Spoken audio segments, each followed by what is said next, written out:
Right now, at this exact moment, there is a literal invisible thread holding our entire reality together.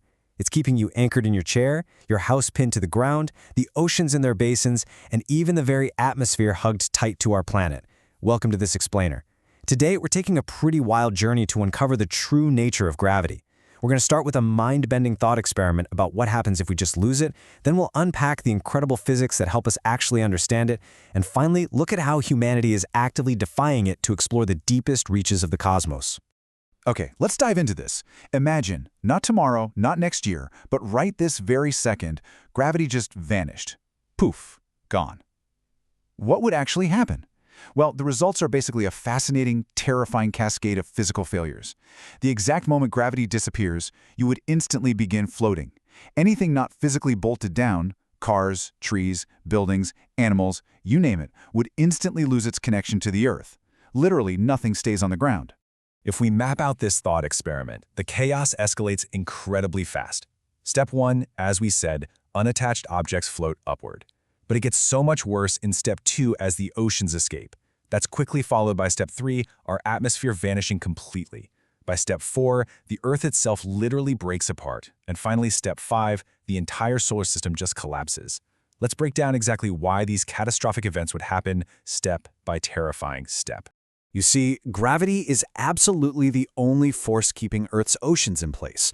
Without it, billions of tons of water would simply rise up into the sky. We're talking about massive, unimaginable walls of water. Actually, scratch that. It wouldn't even be walls. It would just be ocean-sized blobs of water lifting off the planet and slowly dispersing out into the vacuum of space. Within minutes, Earth would begin losing its most vital ingredient for life. And hey, it's not just the water. The very air you are breathing right now is also held down by gravity.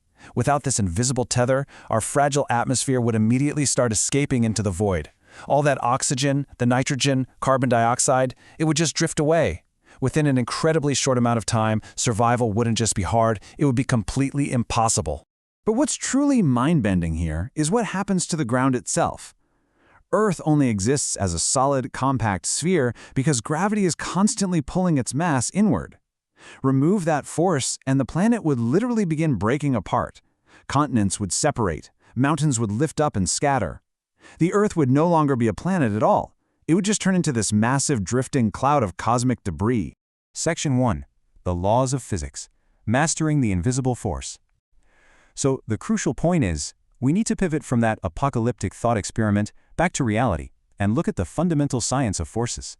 Because while that weightless apocalypse is a terrifying idea, the everyday reality is that gravity is a constant, measurable force. And avoiding being victims of it meant humanity really had to learn to master it. That's exactly what foundational physics curriculums, like the comprehensive archives from Khan Academy, teach us to do. Calculating these forces was humanity's very first step in learning how to fight back against gravity's pull. We rely heavily on Newton's laws of motion to understand the relationship between physical bodies and the forces acting on them. Instead of just kind of observing gravity, we analyze balanced and unbalanced forces to predict motion. And we calculate the normal force, which is the counterforce pushing back against gravity, like the literal floor beneath your shoes right now. And this brilliantly illustrates where the application becomes really exciting.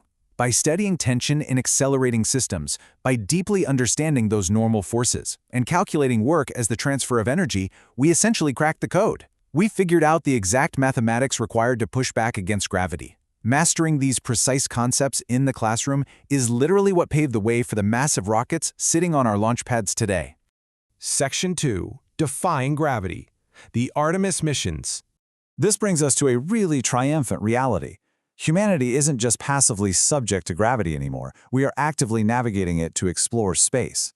We've taken those fundamental physics lessons and built massive architectures to break free from Earth's pull. The most ambitious modern example of this? The Artemis program. Returning humans to the lunar surface is a massive feat of applied physics and engineering, and it requires brilliant international collaboration. On one side, we have NASA providing the overall mission architecture for Artemis 3. On the other side, we have the European Space Agency, or ESA, stepping up to provide the human face for this scientific triumph. Just recently, in fact, ESA proudly announced that their astronaut, Luca Parmitano, has been officially assigned as the pilot for this historic mission. So you've got NASA establishing this vast, incredibly complex architecture, while ESA is supplying the pilot who will actually help fly it. It's two distinct space agencies uniting their resources, their brilliant minds, and their cutting-edge technology. And they are targeting one highly specific, fast-approaching year to make this all happen. 2027. That is the official target year for the historic Artemis 3 mission. NASA and its international partners are actively marching toward this date right now. It is honestly incredible to think about how rapidly we're advancing. We're taking all that complex math regarding thrust and normal forces, and we're using it to put human boots back on the moon by 2027. We are truly practically mastering the defiance of Earth's gravity.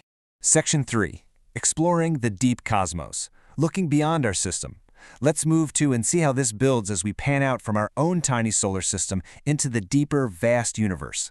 Because humanity isn't just stopping at the moon, right? By temporarily escaping Earth's pull, we've managed to place incredible instruments out there in the void.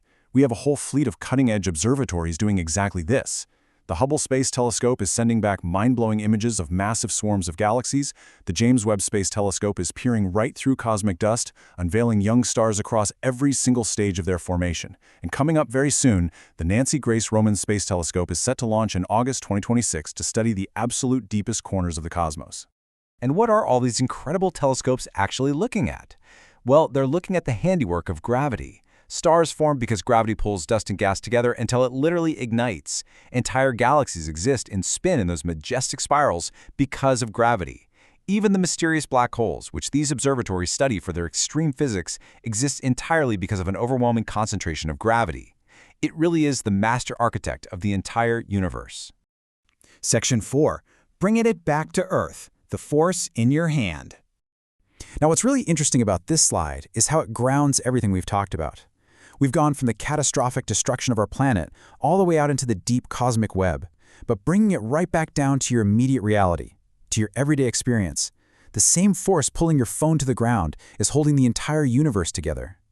Gravity is completely invisible. You can't see it, you can't touch it. But the next time you drop an object, realize that the exact same mechanic causing it to fall is what keeps the moon in orbit, what ignites young stars, and what holds our massive oceans to the Earth. Which leaves us with this final thought. You are intimately connected to the deepest parts of space by the very physics that keep your feet securely on the ground. So how will you view your place in the cosmos, knowing the invisible force holding it all together? Think about that the next time you look up at the night sky. Thank you for joining me for this explainer. Keep asking questions, and I'll see you next time.